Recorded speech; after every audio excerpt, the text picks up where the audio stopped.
Om Sai Ram, Sai Satcharitra, chapter 18 and 19. This chapter covers the following: the stories of Mr. Sate and Mrs. Deshmukh, encouraging good thoughts to fruition, variety in Upadesh, a slanderer is corrected, and remuneration for labor. In the last two chapters, Hematpant described how a rich gentleman aspiring for quick Brahmajnana was treated by Baba.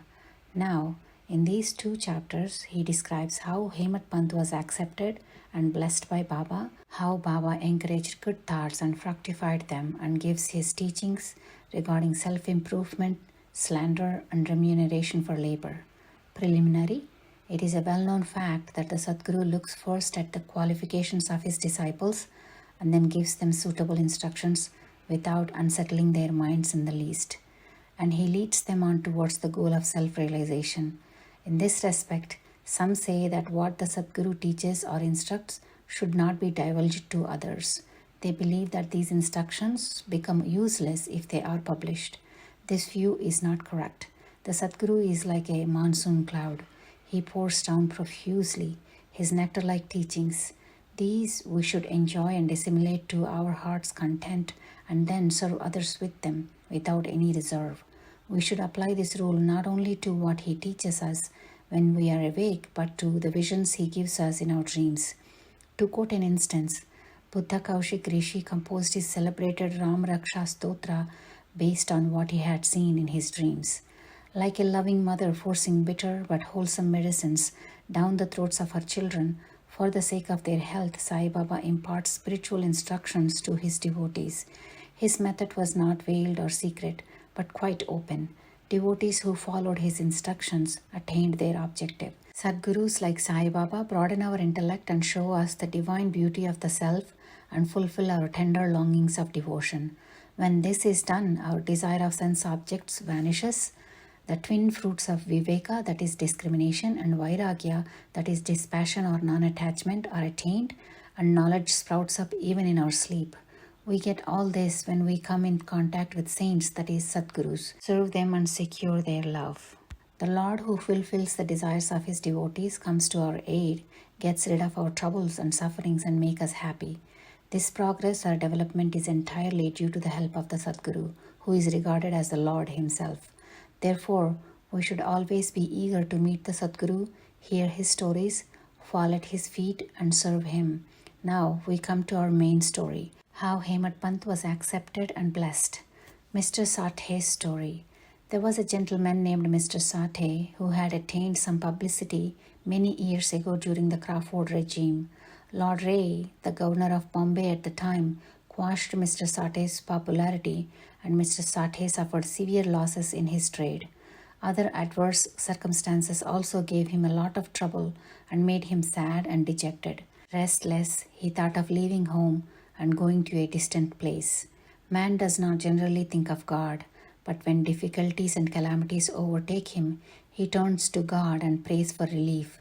If his evil actions have come to an end, God arranges his meeting with a saint, who gives him proper directions regarding his welfare.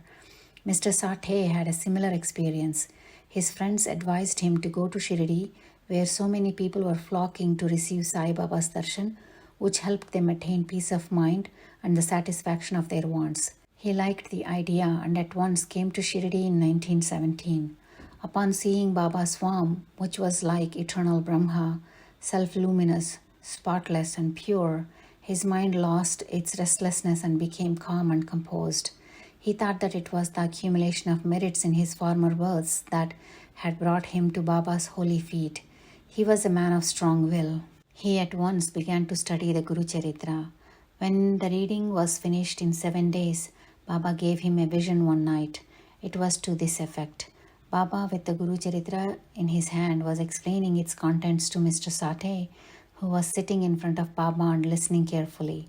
When he woke up, he remembered the dream and felt very happy. He thought that it was extremely kind of Baba to awaken souls like his that were snoring away in ignorance and make them taste the nectar of the Guru Charitra. The next day, he informed Kaka Sahib Dikshit of this vision and requested him to consult Sai Baba regarding its meaning or significance, or whether 1 week's reading was sufficient, or whether he should begin again. Kaka Sahib Dikshit, when he got a suitable opportunity, asked Baba, Deva, O God, what did you suggest to Mr. Sate by this vision? Should he stop or continue the Saptaha? He is a simple devotee. His desire should be fulfilled. And the vision explained to him. He should be blessed. Then Baba replied, he should read one more Saptaha of the book.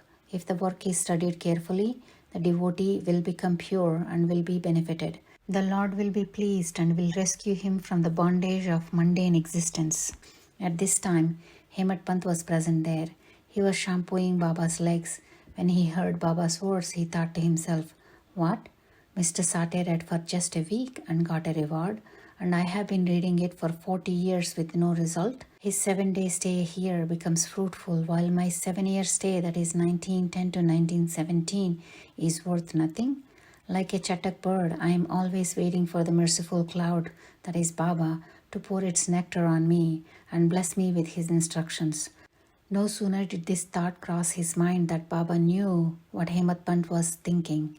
It was the experience of Baba's devotees that Baba read and understood all their thoughts, and that he suppressed the negative thoughts and encouraged the good ones. Having read Hemat Pant's mind, Baba at once asked him to get up, go to Shama, that is Madhavrao Deshpande, get 15 rupees as dakshina from him, sit and chat with him for a while, and then return. Mercy dawned in Baba's mind, and so he issued this order. And who could disobey Baba's orders? Hemat Pant immediately left the masjid and went to Shama's house. Shama had just bathed and was wearing a dhotar. He came out and asked Hemat Pant, how is it that you are here now? It seems that you have come from the masjid. Why do you look restless and dejected? And why are you alone? Please sit and rest while I do my worship. In the meanwhile, please help yourself to panvida, that is, leaves with betel nuts, and let us then have a pleasant chat. After saying this, he went inside and Hemat Pant sat alone in the front veranda. He saw a well-known Marathi book named Nath Bhagavat on the windowsill. This is a commentary by the saint Eknath on the 11th chapter of the bigger Sanskrit work, the Bhagavat. At Sai Baba's suggestion, Bapu Sahib Jog and Kaka Sahib Dikshit read daily in Shirdi the Bhagavad Gita with its Marathi commentary named Bhavarta Deepika or Jnaneshwari, that is a dialogue between Krishna and his devotee and friend Arjuna. Nath Bhagavat, that is a dialogue between Krishna and his servant devotee Uddhava, and also Eknath's other big work, Bhavarta Ramayana. When devotees came to Baba and asked him certain questions, he sometimes answered them in part and asked them to go and listen to the readings of the above mentioned works, as these are the main treatises of Bhagavad Dharma. When the devotees went and listened, they got full and satisfactory replies to their questions. Hemat Pant also used to read daily a few portions of the book Nath Bhagavat. That day he had not completed the daily portion of his reading, but had left it unfinished in order to accompany certain devotees who were going to the masjid. When he took the book from Shama's windowsill and casually opened it, he found to his surprise that the unfinished portion turned up. He thought that Baba had sent him very kindly to Shama's house to enable him to complete his daily reading. So he went through the unfinished portion and completed it. As soon as this was over, Shama, after performing his worship, came out and the following conversation took place between them.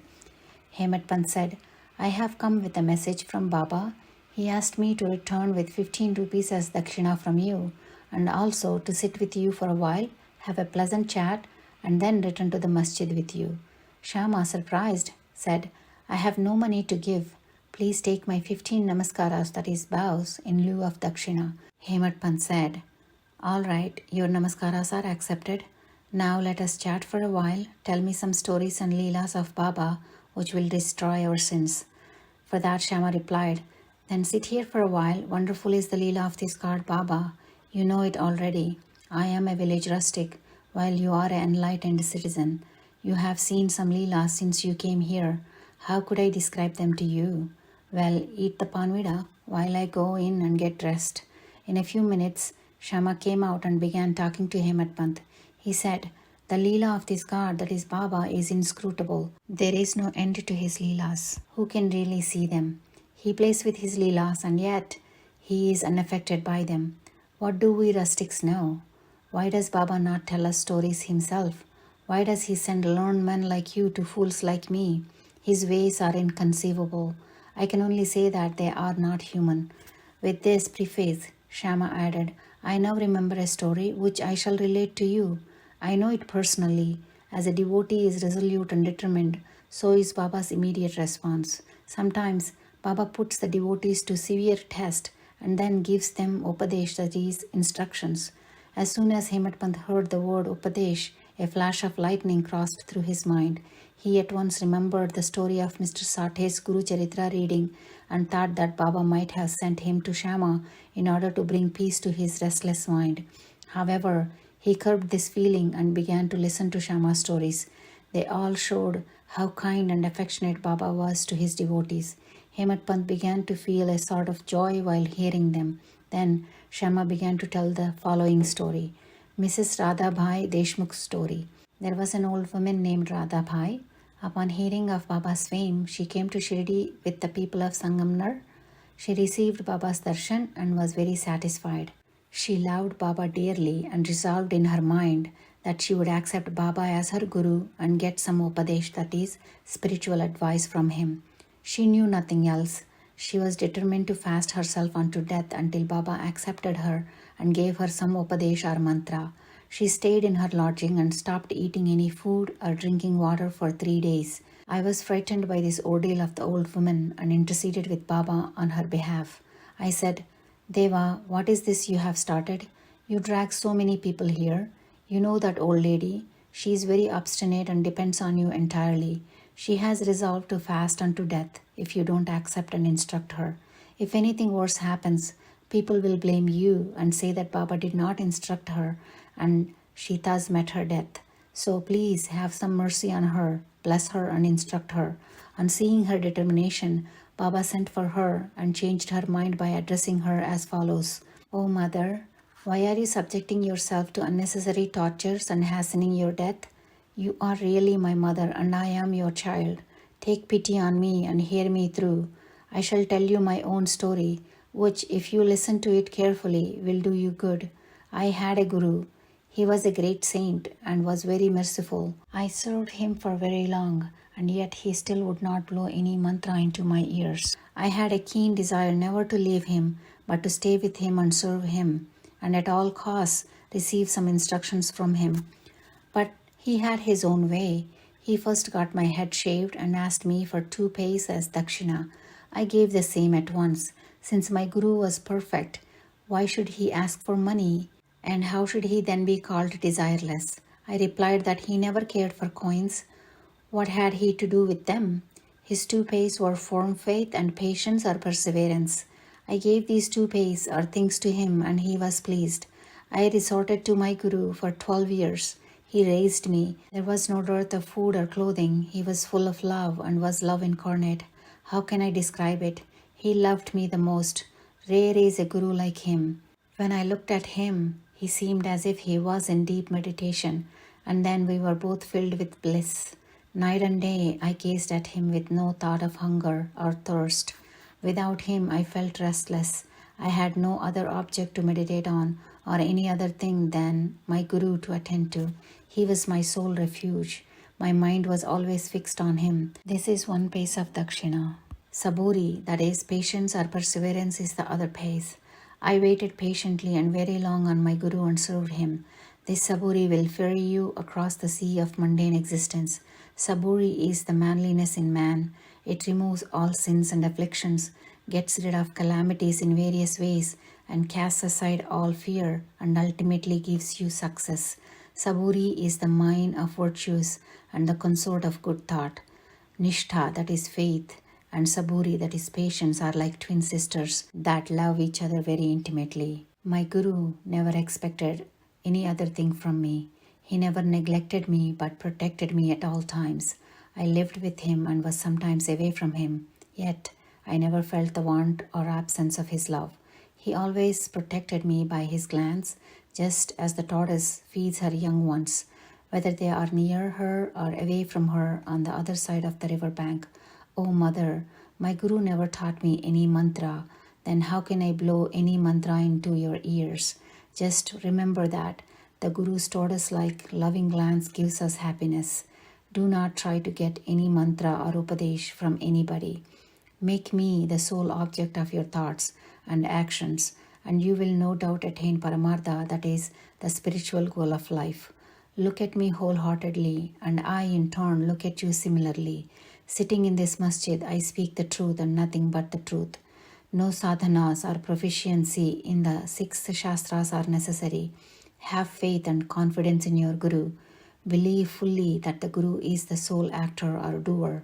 Blessed is he who knows the greatness of his Guru and thinks him to be Hari, Hara and Brahma, that is Trimurti incarnate. Instructed in this way, the old lady was convinced.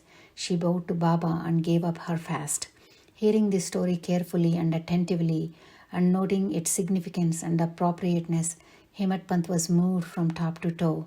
He was overflowing with joy, his throat was choked, and he was unable to say a single word. Shama, on seeing him in this condition, asked him, "What is the matter with you? Why are you silent? How many Leelas of Baba do you want me to describe?" Just at that time, the bell in the masjid began to ring, announcing that the noon worship and Aarti ceremony had begun. Therefore, Shama and Hemat Pant hurried to the masjid. Bapu Sahib Jog had just started the worship. Women were standing inside the masjid, men were standing below in the open courtyard, and they were all singing the Aarti loudly in chorus to the accompaniment of drums. Shama walked up, pulling Hemat Pant with him. He sat to the right and Hemat Pant in front of Baba. On seeing them, Baba asked Hemat Pant to give the dakshina brought from Shama. He replied that Shama gave namaskaras in lieu of rupees and that he was there in person. Baba said, "All right, now let me know whether you both had a chat, and if so, tell me all that you talked about." Not minding the sounds of the bells, the drums, and the singing, Hemat Pant was eager to tell Baba what they had talked about and started to narrate it. Baba also appeared anxious to hear about it, and so he leaned forward to listen. Hemat Pant said everything that they talked about was very pleasant and that the story of the old lady was especially wonderful. He said that on hearing it, he thought that Baba's Leelas were inexplicable and that under the guise of that story, he had in fact received a blessing. Baba then said, "Wonderful is that story. How were you blessed? I would like to know everything in detail from you, so tell me all about it." Then Hemat Pant related in full the story which he had heard a little while before and which had made a lasting impression on his mind. Hearing this, Baba was very pleased and asked him, "Did the story strike you? And did you catch its significance?" He replied, "Yes, Baba. The restlessness of my mind has vanished, and I have got true peace and rest and come to know the true path." Then Baba spoke as follows, "My method is quite unique. Remember well this one story, and it will be very useful. To get the knowledge, that is realization of the self, dhyana, that is meditation, is necessary. If you practice it continuously, the vrittis, that is thoughts, will be pacified. Then, being quite desireless, you should meditate on the Lord who is in all creatures. And when the mind is concentrated, that goal will be achieved. Meditate always on my formless nature, which is knowledge incarnate, consciousness and bliss. If you cannot do this, meditate on my form from top to toe, as you see here. As you go on doing this, your vrittis will concentrate on one point, and the distinction between the dhyata, that is meditator, and dhyana, that is act of meditation, and dhyaya, that is the object meditated upon, will be lost, and the meditator will be one with the consciousness and will be merged in the Brahman. The mother tortoise is on the bank of the river, and her young ones are on the other side. She gives neither milk nor warmth to them. Her mere glances gives them nutrition. The young ones do nothing but remember, that is meditate upon their mother. The tortoise's glance is to the young ones a downpour of nectar, their only source of sustenance and happiness. Similar is the relationship between the Guru and his disciples. As Baba finished saying these last words, the chorus of the Aarti stopped and everyone shouted out loudly in one voice, "Victory to our Sadguru Sai Maharaj, who is existence, knowledge and bliss." Dear readers, let us imagine that we are at this time standing among the crowd in the masjid, and let us join them in this Jai-Jaikar. After the Aarti ceremony was over, prasad was distributed. Bapu Sahib Jog advanced as usual and after bowing to Baba, gave into his hand a handful of sugar candy. Baba gave this entire quantity to Hemat Pant and said to him, If you take this story to heart and remember it well, your state will be as sweet as the sugar candy. All your desires will be fulfilled and you will be happy. Hemat Pant bowed before Baba and implored, "Do favor me like this. Bless and protect me always." Baba replied, "Hear this story, meditate on it and assimilate its spirit. Then you will always remember and meditate on the Lord, who will manifest himself to you."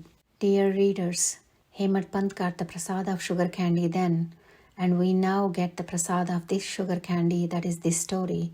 Let us drink it to our heart's content, meditate on it, assimilate it, and be strong and happy by Baba's grace. Towards the end of the 19th chapter, Hemat Pant has dealt with some other matters which are given below. Baba's advice regarding our behavior. The following words that Baba said are general and invaluable. If they are remembered and acted upon, they will always do you good. Unless there is some relationship and connection, nobody goes anywhere. If any men or creatures come to you, do not discourteously drive them away, but receive them well and treat them with due respect. God will certainly be pleased if you give water to the thirsty, bread to the hungry, clothes to the naked, and give strangers a place to rest. If anybody wants any money from you and you are not inclined to give, do not give, but do not bark at them like a dog. Let anybody speak hundreds of things against you. Do not resent by giving them any bitter reply. If you always tolerate such things, you will certainly be happy. Let the world go topsy-turvy. You remain where you are. Standing or staying in your own place, watch calmly the show of all things passing before you. Demolish the wall of difference that separates you from me, and then the road of our meeting will be clear and open. The sense of differentiation as I and thou is the barrier that keeps the disciple away from his guru. And unless that is destroyed, the state of union or atonement is not possible. Allah Malik, that is, God is the sole proprietor. Nobody else is our protector. His method of work is extraordinary, invaluable, and inscrutable. His will be done, and He will show us the way and satisfy our heart's desires. It is on account of past relationship that we have come together. Thus, let us love and serve each other and be happy. He who attains the supreme goal of life is immortal and happy, while all others merely exist. Encouraging good thoughts. It is interesting to note how Sai Baba encouraged good thoughts. You have to surrender yourself completely to Him with love and devotion, and then you will see how He helps you with so many things. A saint once said that when you get a good thought immediately after awakening from your sleep, and if you cultivate the same thought during the day, your intellect will unfold and your mind will attain calmness. Hemat Pant wanted to try this. On a Wednesday night before going to bed, he thought, tomorrow is Thursday, an auspicious day, and the place Shirdi is so holy. So let me remember and chant the Ramanama, that is various holy names of Rama, all day. When he woke up the next morning, he remembered without any effort the name of Rama and was very pleased. Then, after finishing his morning duties, he went to see Baba with flowers. When he left Dikshit's Wada and was passing by Bhuti's Wada, the present Samadhi Mandir, he heard a beautiful song that was being sung in front of Baba in the masjid by Aurangabadkar. The song was Guru Kripanjan Payo Mere Bhai by Eknath, in which Eknath says that he got bliss in the form of the Guru's grace, which opened his vision and made him see Rama in his dreams and everywhere. There were so many songs, and yet, why was this particular song chosen by Aurangabadkar? Is this not a miracle arranged by Baba to feed Hemat Pant's desire to sing Ramanama all day? All saints agree and stress on the efficacy of chanting God's name. It is effective in fulfilling devotees' ambitions and in protecting and saving them from all calamities. Variety in Upadesh, a slanderer is corrected. Sai Baba required no special place or special time to give instructions. Whenever any occasion demanded it, he gave them freely. Once it so happened that a devotee reviled another behind his back. Forgetting merits, he dwelt on the faults of his brother and spoke so sarcastically that those who heard him were disgusted. Generally, we see that people have a tendency to scandalize others unnecessarily, and this brings on hatred and ill will. Saints see scandal in another light. They say that there are various ways of cleansing or removing dirt, but a scandalmonger has a way of his own. He removes the dirt, that is faults of others, by his tongue. Thus, In a way, he obliges the person whom he reviles, and for this he is to be thanked. Sai Baba had his own method of correcting the scandalmonger. He knew by his omniscience what the slanderer had done, and when he met him at noon near the Lendi, Baba pointed out to him a pig that was eating filth near the fence and said to him, "Behold how, with relish, it is gorging dung. Your conduct is similar. You go on reviling your own brethren to your heart's content. After performing many deeds of merit, you are born a man. And if you act like this, will Shirdi help you in any way?" Needless to say, the devotee took the lesson to heart. In this way, Baba gave instructions whenever necessary. If these are born in your minds and acted upon, our spiritual goal, that is self-realization, is not far off. There is a proverb which says, "If my Lord exists, he will feed me on my cot." This proverb is only true with respect to food and clothing. If anyone trusts in this and sits idly and does nothing in spiritual matters, he will be ruined. One has to exert himself to the utmost in order to attain self-realization. The more he endeavors, the better for him. Baba said that he was omnipresent and was not limited. To resolve the misunderstanding of those who thought that Baba was only his body, he incarnated himself in this form. And if any devotee meditated on him day and night with complete self-surrender, he experienced union with him. He who wants to get rid of the cycle of births and deaths should lead a righteous life with his mind calm and composed. He should always engage himself in good actions, should do his duties and surrender himself heart and soul to Baba. He need not then be afraid of anything. He who trusts Baba wholeheartedly, hears and expounds his leelas and does not think of anything else, is sure to attain self-realization. Baba asked many to remember his name and to surrender to him, but to those who wanted to know who they are, he advised Shravanam, that is study, and Mananam, that is meditation. To some, he advised remembering God's name, to others hearing his leelas, and to some the worship of his feet, while to others reading and studying of Adhyatma Ramayana, Jnaneswari and other sacred scriptures. He made some sit near his feet while he sent some to Khandoba's temple, and to others he advised the repetition of the thousands of names of Vishnu, and to some the study of Chandogya Upanishad and the Gita. There were no limits or restrictions to his instructions. To some he gave them in person, and to others through visions in their dreams. To one addicted to alcohol, he appeared in his dreams, sat on his chest, pressed on it, and only let him go after the devotee promised not to touch liquor anymore. To some, he explained mantras like Guru Brahma in their dreams. To other devotees who were practicing Hatha Yoga, he sent word that they should stop Hatha Yoga practices, sit quietly and wait, that is Saburi. It is impossible to describe all his ways and methods. In ordinary worldly dealings, he set examples by his actions, one of which is given below: remuneration for labor. One day at noon, Baba walked up to Radha Krishna Mai's house and said, "Bring me a ladder." A few men brought one and leaned it against a wall as directed by Baba. He climbed up on the roof of Vaman Gondkar's house, walked over the roof of Radha Krishna Mai's house, and then climbed off from the other side. No one knew why Baba did this. Radha Krishna Mai was, at the time, suffering from malaria. It may have been to drive off that fever that he climbed on the roof. Immediately after getting off the ladder, Baba paid 2 rupees each to the persons who brought the ladder. Somebody asked Baba why he paid so much for this. He replied that nobody should take the labor of others in vain. The worker should be paid his dues promptly and liberally. Bow to Sri Sai, peace be to all. This brings us to the end of Sai Satcharitra, chapters 18 and 19.